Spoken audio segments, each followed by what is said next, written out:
Mr. Lynch, Dr. Hagelin gave a very compelling image of a unified field, the basis of our thought, the basis of our behavior.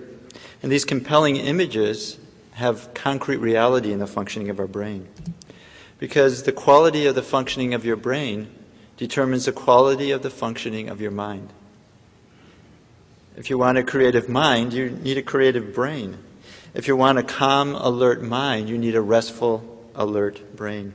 This relationship goes the other way as well. The brain not only generates experience, but each experience we have changes the brain. I want to spend a few moments on this. Every time you see something, you hear something, the words now going into your ears are creating this cascade of electrical activity over your brain. Individual neuron by individual neuron is sending the information, and you have they're as if connecting hands. We have this delicate network over your brain, and that's what lets you see. That's what lets you decide. And every time you have an experience, that network gets a little stronger. Your brain is a river. It's not a rock. Indeed, 70% of the connections between your brain cells change every day.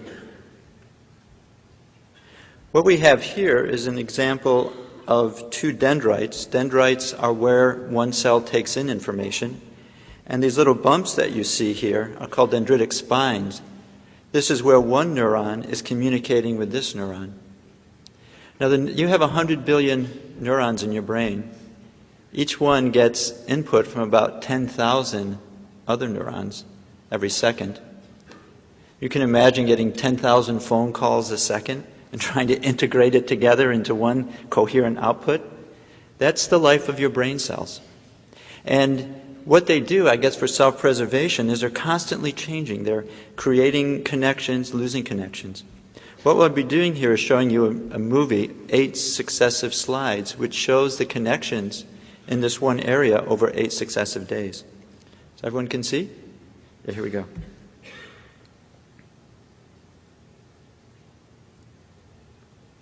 Wow, did you see that? Here, I'll show you again. This is what happened. Your brain is incredibly plastic. You notice the bumps, the spines coming out here and then disappearing again. This is what's happening every day. This is what's happening when you play golf and you work on getting that strong, powerful drive. You're actually creating specific networks in your brain, and you're working them so they become very strong. We have some experiment here that was done with a chimpanzee that shows the result of continual experience. And all they did is they just touched the fingertips of the chimpanzee 20, 30 minutes twice a day. And so here we have the experiment. It was a very benign experiment. I'm sure the chimpanzee loved it. And what they did is they looked at the brain here, which responded to when the fingertips were touched. And they did this for about 3 months. And notice these areas, 3D and 2D are the notation for the second and third fingertip. Notice what happened after 3 months. Now, can you see that? Look at this. What's happened is whenever you have an experience, you devote more of your brain to processing that. And so when you get something, be it academic or sports or music or a thought, it's just that connection is now strong. Now, an important point here is all experiences change the brain. So when you're in a college class and you learn some fact, you've changed the brain. But also the whole college's experience is affecting the brain. Students are often under great pressure. They're often overtired, and this also changes the brain. When you're under high stress and fatigue, what happens is something called downshifting. Downshifting. You shift down to a more primitive style of functioning where the back part of your brain here, which is your concrete sensory area, talks to the motor system, and that's it. You're in a more of a stimulus response mode. Someone comes up and says, "Your hair doesn't look very good today." And you get really angry at them. You don't have to get angry at them. They may be making a joke. What's happening is under stress and fatigue, or maybe your hair doesn't look good. Some people don't have to worry about it. Under stress, under fatigue, what happens is this front part of the brain here This is the CEO of the brain. This is where David Lynch is in your brain. This is the director. All other parts of the brain send their information to the front, it gets integrated, it's sent back out. Under high stress, these connections are not used. And when you actually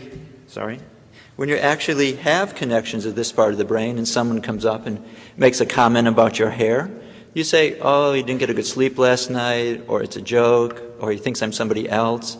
You're not responding to the surface value of that relationship. You can see more fundamental to it. Now, what does happen over time under high stress and fatigue is this area, the CEO of the brain, is just not involved in usual experience. And that's what this picture is of. These are people lying down. This is their spinal cord, so their feet are coming out at you. You're looking up at the top of their brain. This is where the eyes are, and these are both during eyes closed rest. And what we're looking at is brain metabolic rate. Now, this Swiss cheese you see over here, they're not really holes here, but these are areas, these are functional lesions. That is, these parts of the brain are not involved in whatever you're doing. What this means is that you can, and this is, by the way, a very violent individual. It's a criminal. It's not a college student. But high drinking, high stress, mental stress, physical stress results in this. The brain is constantly being rewired. So you may be wondering what can strengthen these frontal connections, and transcending does this. It actually directly exercises the frontal area. It makes it alive. It connects it with the other parts of the brain. When you meditate, you build up your CEO. You make connections to that part of the brain. So let us look at Shane Zisman's brain. What we have here, let's give a hand to Shane.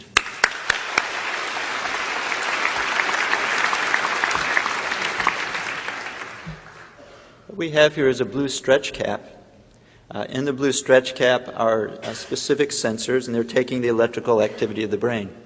What we see on the screen is the ongoing electrical activity. This line is what's happening right now.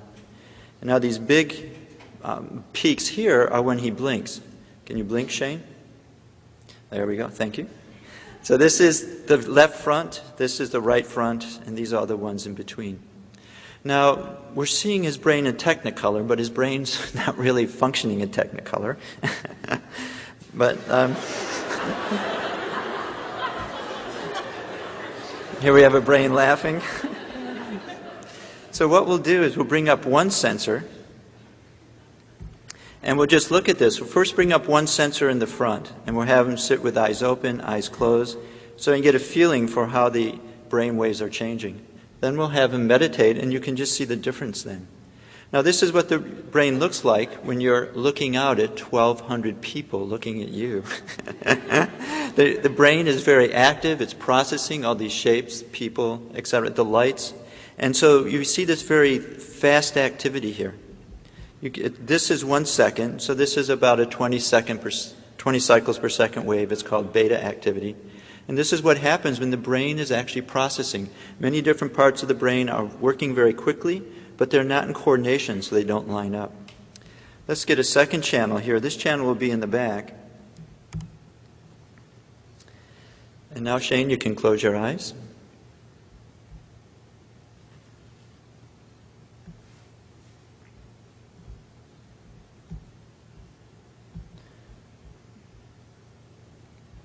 Now, noticing this very rhythmical activity, it's primarily in the back here. See this? This is called alpha activity. The back part of your brain is your visual center. Everything falling on your eyes streams to the back, and it just gets it completely revved up and is processing it. Lights, colors, movement, edges. You close your eyes, and that part of the brain can rest. And so this is resting rhythm of the cortex. This is the brain which is a restful but awake. Restful alertness, pure wakefulness. Now, Shane has been meditating since he was 5. Typically, when people just close their eyes, you don't see alpha activity in the front, as we do with Shane. This is the, remember what the front is? CEO. Thank you very much. It's very gratifying when you pick up the main points. This is the CEO. The CEO is always working, even when your eyes are closed. Self-talk, planning, analysis, it's always going on. This typically doesn't rest. This is the mental chatter that goes on in your brain. During the process of transcending, we see more of this in the front of the brain as well. Now, seeing this in a person just sitting with eyes closed is something that happens when someone has been meditating for a long time. And that is the pattern of meditation begins to be more a natural part of how their brain functions. Total brain functioning and that experience which Mr. Lynch, Dr. Hagelin have been describing of wakefulness, of bliss, of unboundedness, of self-sufficiency, of energy, all of that becomes available for whatever you're doing. Okay, so now we'll ask Shane to begin Transcendental Meditation.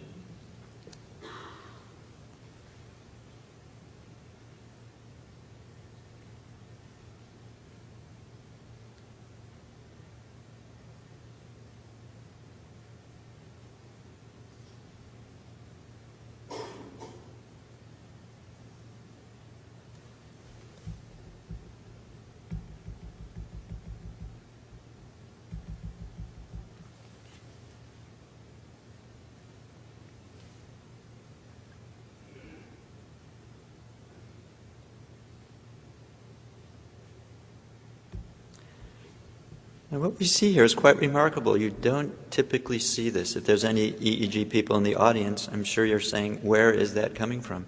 This very high amplitude alpha activity in the front of the brain. And notice how it's tracking what's in the back of the brain. See, it's going up and down here, and the same way it's going up and down in the back, here as well. The whole brain is as if coming into sync, into single unity of functioning, total brain functioning. And this is underlying that experience of wakefulness, of alertness. And notice also how it's seen throughout this whole record, this whole 8 seconds. This is the experience, this is the brain state that's happening when you meditate. Okay, we'll let Shane meditate for a few minutes more and then we'll go on.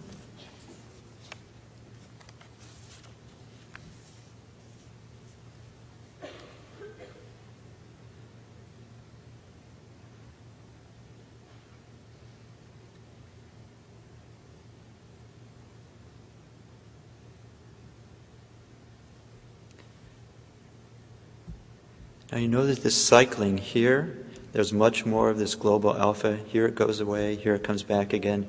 The whole process is very dynamic, with the mind settling down, coming back out, settling down. You become very familiar with that whole level of life. So now what we do is we'll ask Shane to stop meditating, sit easily for a minute or so, and then open his eyes. So the point I hoped you could see is that with TM practice, something is happening quite remarkable. That part of the brain which typically is always active, where we always have this very fast activity, as we see now as Shane's coming out of meditation, it can be restful, it can be alert. The whole brain can be functioning as one, total brain functioning. And since you're constantly creating and recreating your brain circuits, this experience helps to create a new type of circuit. What will your brain be like when you graduate?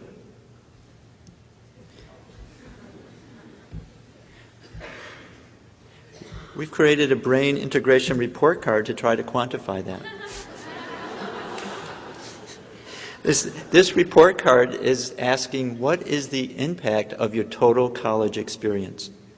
The impact of the grades, of the skills you'll learn, of creating some local circuits of coherence in your brain, but what about that underlying level of wholeness, of wakefulness?